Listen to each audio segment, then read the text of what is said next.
Bonjour à tous, je m'appelle Andrew, je suis américain, j'habite à New York City.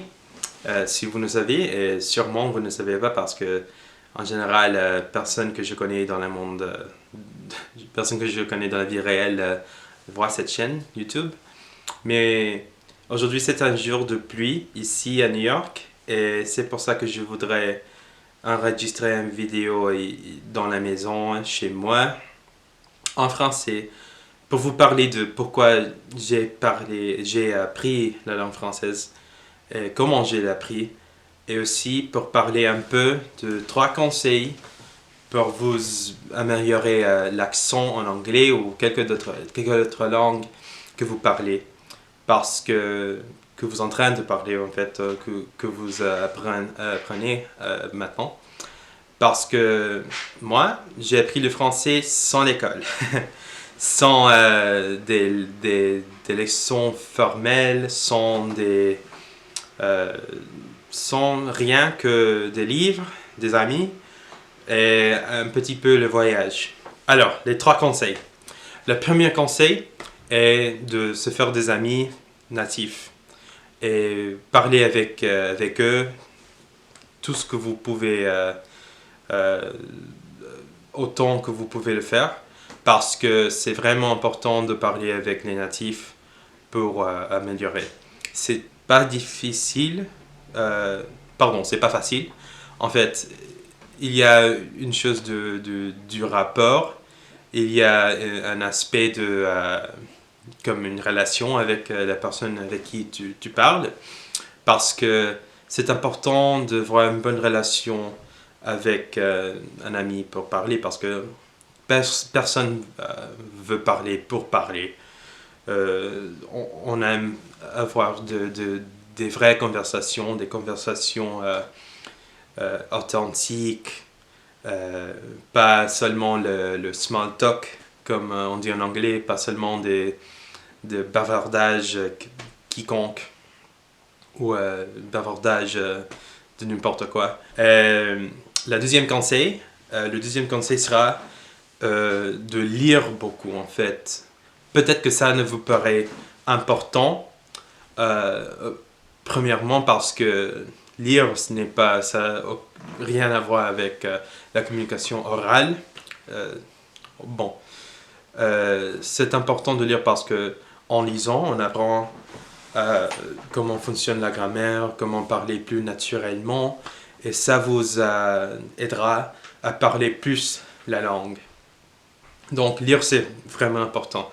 Et on a pas besoin de lire des choses comme Les Misérables, malgré que moi j'aime ce livre, mais on a besoin de pas lire de la littérature académique, mais on a besoin de lire des choses qu'on aime seulement. Si vous aimez la poésie, lisez la poésie. Si vous aimez des livres de développement personnel, euh, s'il vous plaît, lisez ce livre parce que c'est important de lire dans la langue que vous voulez apprendre. Et troisièmement, mon troisième conseil, c'est un conseil peu psychologique, mais c'est de n'avoir pas peur. De n'avoir pas peur quand on parle.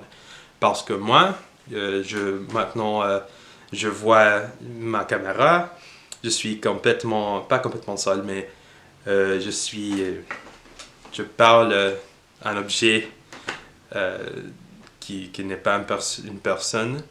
Et en fait, c'est bizarre, mais en fait, mais je n'ai pas peur. Je vais enregistrer cette vidéo, je vais montrer cette vidéo à tout le monde, tout le monde, et je vais parler pas, sans peur de me tromper, malgré que je me trompe beaucoup, parce que c'est important.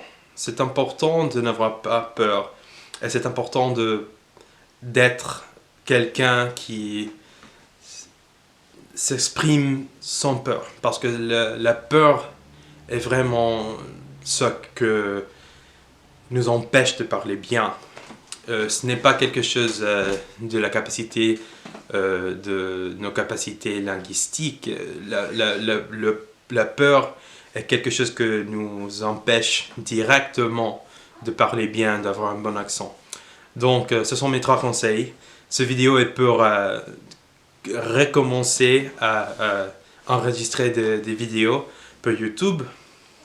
En fait, j'ai prévu un voyage en France cet été. Donc, je vais être en France pendant 3 semaines. Et donc, ce sera un peu... Ce sera vraiment quelque chose que je vais aimer beaucoup. Être en France une nouvelle fois. Mais bon, je recommence avec le YouTube, je recommence avec les vidéos. Et j'espère que cette vidéo vous a aidé un peu à, à vous motiver à parler une autre langue, peut-être le français, parce que le français est une très belle langue.